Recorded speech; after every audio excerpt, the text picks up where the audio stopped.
Second की सुई अपना सफर तय कर रही थी और बाबा कौम सर उठाते मसाइल और चैलेंजेस से नबरदाजमा हैं। पाकिस्तान की सरहदों का तयन, मुहाजिरीन की आबादकारी के मसाइल, फिरका वाराना फसादात, तकसीम के बाद पाकिस्तान के जायज हिस्स के हुसूल की जद्दोजहद, नौज़ायदा ममलिकत के लिए दस्तूर की तश्कील, मसले कश्मीर, मईशत का इस्तेहकाम, दाखिली और खारजी उमूर, हर तरफ सब कुछ बिखरा हुआ था जिसे समेटना था और कौम और ममलिकत को एक डगर पर डालना था ताकि आज़ादी का ये उसूल रायगा न जाए। अपनी बीमारी और खराबी सेहत के बावजूद चैलेंजेस की कोई कमी नहीं थी। सबसे बड़ा चैलेंज तो ये था कि तकसीम इंतहाई नामुनसफाना हुई थी।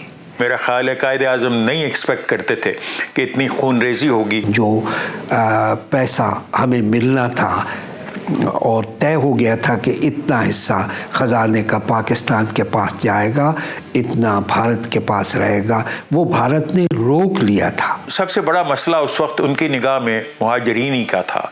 मरकज़ी हुकूमत का इस्टेब्लिशमेंट नहीं था, स्टेट बैंक नहीं था, कोई प्लानिंग के इदारे नहीं थे, दफातर नहीं थे, सफारत खाने नहीं थे।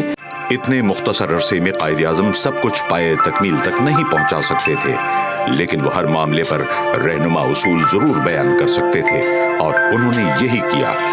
उन्होंने मशरक़ी और मगरबी पाकिस्तान के दौरों में मुख्तलिफ मौक़े पर तकरीबन 55 तकारीर की।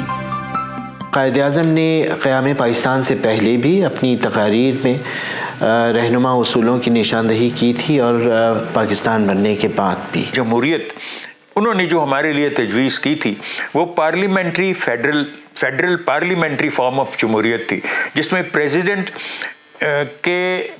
महज सिंबल था।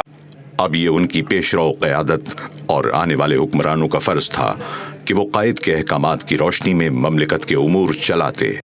लेकिन क्या ऐसा हुआ? यही वो सवाल है जो हमारे इस प्रोग्राम का बुनियादी मौजू है और हम जायज़ा लेंगे कि कायदे आज़म ने अपनी ज़िंदगी के आखिरी अय्याम में किन किन मौक़े पर क्या कहा और किस तरह वो मुख्तलिफ मौज़ूआत पर अपनी राय दे गए हैं।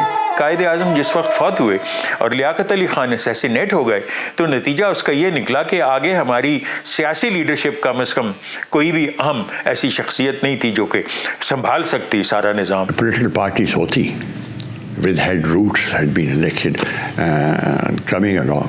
मुस्लिम लीग की होती वहाँ पर और यहाँ पर भी, तो they would have found an answer. Probably the 6 points, something like that, and the autonomy to the provinces would have been that is a natural progression. कायदे आज़म के नज़रियात जो थे उनको पाकिस्तान में पनपने का मौका ही नहीं मिल सका। कायदे आज़म के सियासी अफकार इतने बुलंद थे कि वो मुखालिफिन की खूबियों का भी एतराफ़ करने की जुर्रत रखते थे। ये सिफत अब अवाम में और रहनुमाओं में बिलखुसूस किस हद तक पाई जाती है?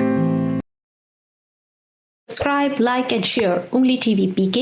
Click the bell icon also for more interesting videos.